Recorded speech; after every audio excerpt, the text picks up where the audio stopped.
Daily Bible School. Praise the Lord, children. Jesus loves all. Daily Bible Schoolக்கு கர்த்தராகிய இயேசு கிறிஸ்துவின் இன்ப நாமத்தினால் உங்களை ஆசீர்வதித்து வரவேற்கிறேன், children. இப்பொழுதும் நாம் ஜெபம் செய்வோம். எல்லா கைகளை கூப்பி கண்களை மூடுங்க. அன்பு நிறைந்த ஆண்டவரே, நன்றி நிறைந்த உள்ளத்திலே ஸ்தோத்திரிக்கிறோம் ஆண்டவரே. டெய்லி பைபிள் ஸ்கூல்ல கலந்து கொள்ளுகிற பிள்ளைகளை நாங்கள் பிதா குமாரன் பரிசுத்த ஆவியாருடைய நாமத்திலே ஆசீர்வதிக்கிறோம் ஆண்டவரே.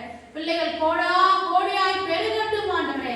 பிள்ளைகள் சரீரத்திலே சுகபலன் ஆரோக்கியம் தங்கி இருக்கணும் ஆண்டவரே. இப்பொழுது இருக்கிறதை பார்க்கிறோம், பிள்ளைகள் 1000 மடங்கு நன்றா இருக்கட்டும். ரத்தத்திலே வேலையடைந்து பிள்ளைகளை காத்துக்கொள்ளும் சுகத்தாலே பலத்தாலே ஆரோக்கியத்தாலே நிரப்பி ஆசீர்வதிங்க ராஜா. பிள்ளைகளை கொண்டு ஆண்டவரே, அவர்கள் பெற்றோர்கள் ரட்சிக்கப்படாத உறவினர்களை ரட்சிப்பீராக ராஜா. பிள்ளைகள் வாயிலிருந்து புறப்படுகிற வார்த்தைகள் ஜீவனும் ஆவியும் நிறைந்த வார்த்தைகளாக இருக்கட்டும் ஆண்டவரே. அப்பா, ஆவியின் சிந்தையோ ஜீவனும் சமாதானமும் என்று எழுதியிருக்கிறதப்பா. பிள்ளைகள் ஆவிக்குரிய காரியங்கள் அதிகமா யோசிக்கணும்ப்பா. எந்த காரியத்திலையும் முடியாது நடக்காதுன்னு யோசிக்காதபடிக்கு என்னால நல்லா படிக்க முடியும், ஃபர்ஸ்ட் ரேங்க் எடுக்க முடியும், ஏசப்பா நாமத்தை உயர்த்துவேன்னு சொல்லி நம்பிக்கையாக படித்து உங்க நாமத்தை மகிமைப்படுத்தட்டும். பெற்றெடுத்த உள்ளங்கள் மகிழும்படி ஞானமுள்ள பிள்ளைகளாக வளரணும் ஐயா. உங்க கரத்துல கொடுக்கிறோம் இயேசு கிறிஸ்து நாமத்தினால் பிதாவே, ஆமென். சில்ட்ரன்ஸ், நீங்க நல்லா படிச்சு இயேசுப்பா நாமத்தை மகிமைப்படுத்தணும். இப்போ நாம் கர்த்தரை துதித்து பாடி தேவனை மகிமைப்படுத்துவோமா?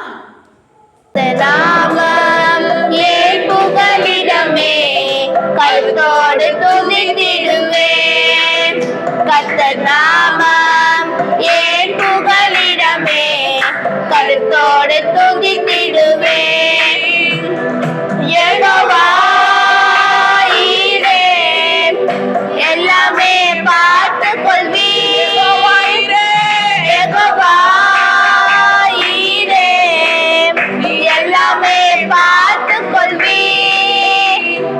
காலங்காலப்பா நாங்கள் காலங்காலப்பா, காலங்காலப்பா நாங்கள் காலங்காலப்பா.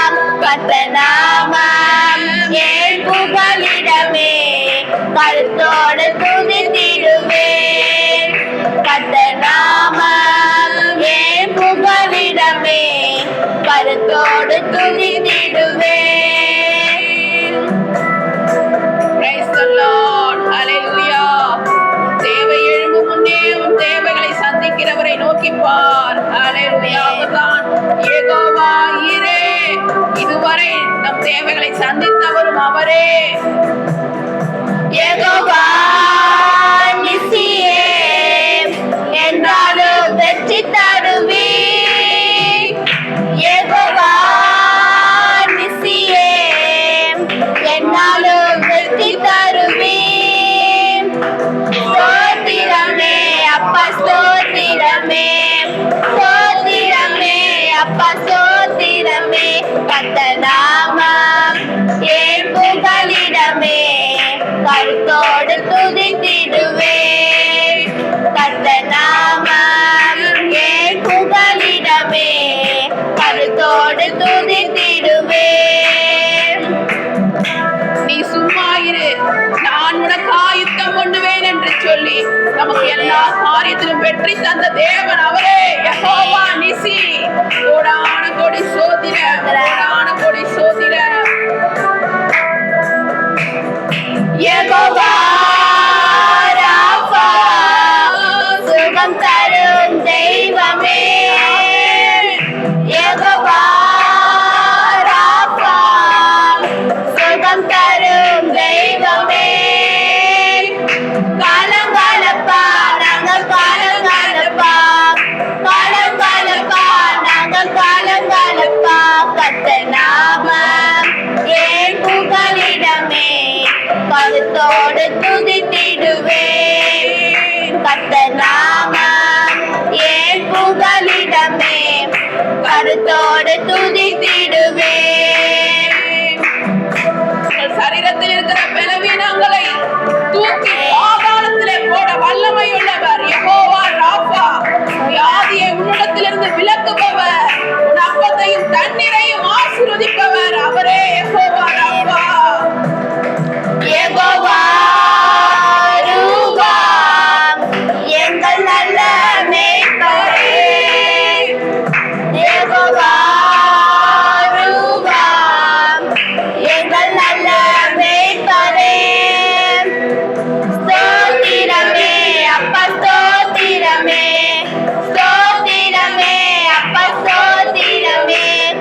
நாமம் ஏன் புகலிடமே கருத்தோடு துதித்திடுவே கர்த்தர் நாமம் ஏன் புகலிடமே கருத்தோடு துதித்திடுவே. ஹalleluya ஹalleluya. யெகோவா ரூவா, எங்கள் நல்ல மேய்ப்பரே, எங்களை புல்லுள்ள இடங்களில் மேய்த்து அமர்ந்த தண்ணீர்கள் அண்டையில் நடத்துகிற தெய்வமே, எங்களுக்கு குறையில்லை, தாழ்ச்சி இல்லை. சிங்கக்குட்டிகள் கூட பட்டினி கிடக்கும். கர்த்தரை தேடுகிற உன் பிள்ளைகளாகிய எங்களுக்கு ஒரு நன்மையும் குறைவில்லை ராஜா. நாள் வரைக்கும் எங்கள் தேவைகளை சந்தித்து சரீரத்திலே சுகத்தை கொடுத்து எங்களுக்காக யுத்தம் செய்து எங்களை குறையில்லாமல் ஒரு குறையில்லாமல் நடத்தி வருகிற தேவனுக்கு கோடான கோடி சோத்திரம், கோடான கோடி சோத்திரம், கோடான கோடி சோத்திரம் ஐயா. தகப்பனே அப்பா, உமக்கு நன்றி நன்றி நன்றி. சகல துதியையும் உமக்கு ஆண்டவரே உள்ளத்தின். லூக்கா 13ஆம் அதிகாரம். பிலாத்து சில கலிலேயருடைய இரத்தத்தை அவர்களுடைய பலிகளோடே கலந்திருந்தான். அந்த வேளையிலே அங்கிருந்தவர்களில் சிலர் அந்த செய்தியை அவருக்கு அறிவித்தார்கள். 2ஆம் வசனம். இயேசு அவர்களுக்கு பிரதியுத்தரமாக, அந்த கலிலேயருக்கு அப்படிப்பட்டவைகள் சம்பவித்ததினாலே மற்ற எல்லா கலிலேயரை பார்க்கிலும் அவர்கள் பாவிகளா இருந்தார்கள் என்று நினைக்கிறீர்களோ? 3ஆம் வசனம். அப்படி அல்லவென்று உங்களுக்கு சொல்லுகிறேன். நீங்கள் மனந்திரும்பாமற் போனால் எல்லோரும் அப்படியே கெட்டு போவீர்கள். 4ஆம் வசனம். சீலோவாமிலே கோபுரம் விழுந்து 18 பேரை கொன்றதே, எருசலேமில் குடியிருக்கிற மனுஷர் எல்லோரிலும் அவர்கள் குற்றவாளிகளா இருந்தார்கள் என்று நினைக்கிறீர்களோ? 5ஆம் வசனம். அப்படியல்லவென்று உங்களுக்கு சொல்லுகிறேன். நீங்கள் மனந்திரும்பாமற் போனால் எல்லோரும் அப்படியே கெட்டு போவீர்கள் என்றார். 6ஆம் வசனம். அப்பொழுது அவர் ஒரு ஓமையையும் சொன்னார். ஒருவன் தன் திராட்சை தோட்டத்தில் ஒரு அத்தி மரத்தை நட்டிருந்தான். அவன் வந்து அதிலே கனியை தேடினபோது ஒன்றும் காணவில்லை. 7ஆம் வசனம். அப்பொழுது அவன் தோட்டக்காரனை நோக்கி, இதோ 3 வருஷமாய் இந்த அத்தி மரத்திலே கனியை தேடி வருகிறேன், ஒன்றையும் காணவில்லை. இதை விட்டி போடு, இது நிலத்தையும் ஏன் கெடுக்கிறது என்றான். 8ஆம் வசனம். அதற்கு அவன், ஐயா, இது இந்த வருஷமும் இருக்கட்டும், நான் இதை சுற்றி கொத்தி எரி போடுவேன். 9ஆம் வசனம். கனி கொடுத்தால் சரி, கொடாவிட்டால் இனிமேலும் இதை வெட்டி போடலாம் என்று சொன்னான் என்றார். 10ஆம் வசனம். ஒரு ஓய்வு நாளில் அவர் ஜெப ஆலயத்தில் போதகம் பண்ணி கொண்டிருந்தார். 11ஆம் வசனம். அப்பொழுது 18 வருஷமாய் பலவீனப்படுத்தும் ஆவியை கொண்ட ஒரு ஸ்திரீ அங்கே இருந்தாள். அவள் எவ்வளவும் நிமிரக்கூடாத கூனியாயிருந்தாள். 12ஆம் வசனம். இயேசு அவளை கண்டு தம்மிடத்தில் அழைத்து, ஸ்திரீயே, உன் பலவீனத்தினின்று விடுதலையாக்கப்பட்டாய் என்று சொல்லி 13ஆம் வசனம். அவள் மேல் தமது கைகளை வைத்தார். உடனே அவள் நிமிர்ந்து தேவனை மகிமைப்படுத்தினாள். 14ஆம் வசனம். இயேசு ஓய்வு நாளிலே சொஸ்தமாக்கினபடியால் ஜெப ஆலய தலைவன் கோபமடைந்து ஜனங்களை நோக்கி, வேலை செய்கிறதற்கு 6 நாள் உண்டே, அந்த நாட்களிலே நீங்கள் வந்து சொஸ்தமாக்கி கொள்ளுங்கள், ஓய்வு நாளிலே அப்படி செய்யலாகாது என்றார். 15ஆம் வசனம். கர்த்தர் அவனுக்கு பிரதியுத்தரமாக, மாயக்காரனே, உங்களில் எவனும் ஓய்வு நாளில் தன் எருதையாவது தன் கழுதையாவது தொழுவத்திலிருந்து அவிழ்த்து கொண்டு போய் அதற்கு தண்ணீர் காட்டுகிறதில்லையா? 16ஆம் வசனம். இதோ சாத்தான் 18 வருஷமாய் கட்டியிருந்த ஆபிரகாமின் குமாரத்தியாகிய இவளை ஓய்வு நாளில் இந்த கட்டிலிருந்து அவிழ்த்துவிட வேண்டியதில்லையா என்றார். 17ஆம் வசனம். அவர் அப்படி சொன்னபோது அவரை விரோதித்திருந்த அனைவரும் வெட்கப்பட்டார்கள். ஜனங்கள் எல்லோரும் அவரால் செய்யப்பட்ட சகல மகிமையான செய்கைகளை குறித்தும் சந்தோஷப்பட்டார்கள். 18ஆம் வசனம். அவர் அவர்களை நோக்கி, தேவனுடைய ராஜ்யம் எதற்கு ஒப்பாயிருக்கிறது? அதை எதற்கு ஒப்பிடுவேன்? 19ஆம் வசனம். அது ஒரு கடுகு விதைக்கு ஒப்பாயிருக்கிறது. அதை ஒரு மனுஷன் எடுத்து தன் தோட்டத்திலே போட்டான். அது வளர்ந்து பெரிய மரமாயிற்றே. ஆகாயத்து பறவைகள் வந்து அதன் கிளைகளில் அடைந்தது என்றார். 20ஆம் வசனம். மேலும் அவர், தேவனுடைய ராஜ்யத்தை நான் எதற்கு ஒப்பிடுவேன்? 21ஆம் வசனம். அது புளித்த மாவுக்கு ஒப்பாயிருக்கிறது. அதை ஒரு ஸ்திரீ எடுத்து முழுவதும் புளிக்கும் வரைக்கும் 3 படி மாவிலே அடக்கி வைத்தாள் என்றார். 22ஆம் வசனம். அவர் எருசலேமுக்கு பிரயாணமாய் போகும்போது பட்டணங்கள் தோறும் கிராமங்கள் தோறும் உபதேசம் பண்ணி கொண்டு போனார். 23ஆம் வசனம். அப்பொழுது ஒருவன் அவரை நோக்கி, ஆண்டவரே, இரட்சிக்கப்படுகிறவர்கள் சில பேர்தானோ என்று கேட்டான். அதற்கு அவர், 24ஆம் வசனம், இடுக்கமான வாசல் வழியாய் உட்பிரவேசிக்க பிரயாசப்படுங்கள். அநேகர் உட்பிரவேசிக்க வகை தேடினாலும் அவர்களாலே கூடாமற் போகும் என்று உங்களுக்கு சொல்லுகிறேன். 25ஆம் வசனம்.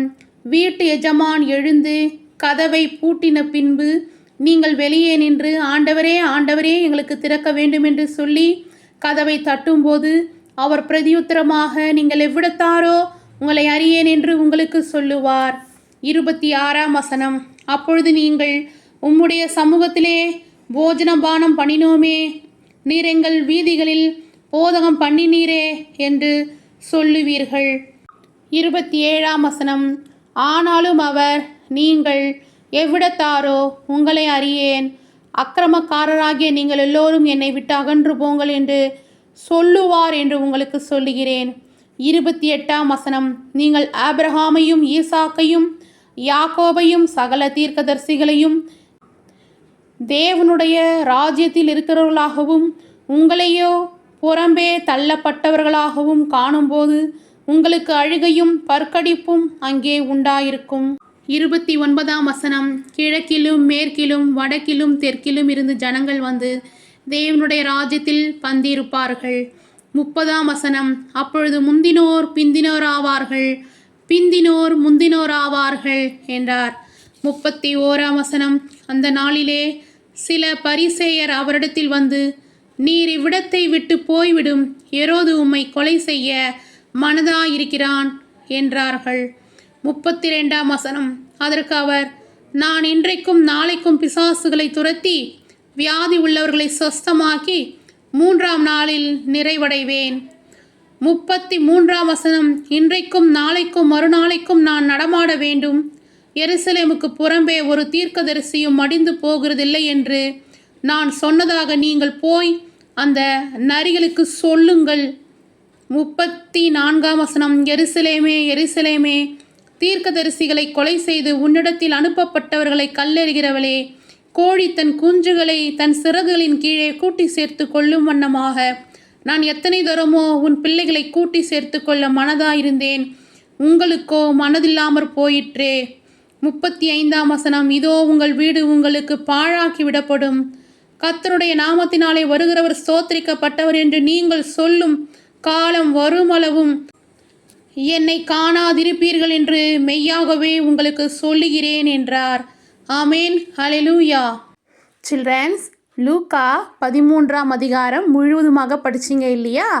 13ஆம் அதிகாரம் 13ஆம் வசனத்தில் இப்படியாக எழுதியிருக்கிறது, அவள் மேல் தமது கைகளை வைத்தார், உடனே அவள் நிமிர்ந்து தேவனை மகிமைப்படுத்தினாள். 18 வருஷமா கூனியா இருந்த ஒரு ஸ்திரீயை ஏசப்பா என்ன பண்ணாங்க? சுகமாக்குனாங்க. யாருமே ஏசப்பா முன்னாடி வியாதியாக இருந்தால் ஏசப்பாவுக்கு பிடிக்கவே பிடிக்காது. ஏசப்பா எப்படிப்பட்ட வியாதியில் இருந்தாலும் அவங்கள என்ன பண்ணிடுவார்? சுகமாக்கிடுவார். அவங்க எப்படிப்பட்ட தீராத வியாதியில் இருந்தாலும் ஒரு நொடி பொழுதில் ஏசப்பா என்ன பண்ணுவார்? அவங்க பலவீனத்திலிருந்து அவங்கள விடுதலை ஆக்கிடுவார். அப்படி இருக்கும் பொழுது நீங்கள் ஏசப்பாவுடைய பிள்ளைகள் தானே. அப்போ நீங்கள் பலவீனமாக இருக்கிறத ஏசப்பா விரும்புவாரா? விரும்பவே மாட்டார். நீங்கள் சுகமாக இருக்கும்படி ஏசப்பா உங்கள் சரீரத்தில் இருக்கிற எல்லா பலவீனத்தையும் பாதாளத்தில் தூக்கி போடுவார். ஓகேவா சில்ட்ரன்ஸ்? நீங்கள் சுகமாக இருப்பீங்க. சில்ட்ரன்ஸ், கேள்வி கேட்கலாமா? தேவனுடைய ராஜ்யம் எதற்கு ஒப்பாக இருக்கிறது? அதை எதற்கு ஒப்பிடுவேன்? அது ஒரு டேஷ் விதைக்கு ஒப்பாயிருக்கிறது. ஆ மிளகு, ஆ தனியா, இ கடுகு. சரியான விடைய அழகாக எழுதி ஆன்ட்டிக்கு வாட்ஸ்அப் அனுப்புங்க சில்ட்ரன்ஸ்.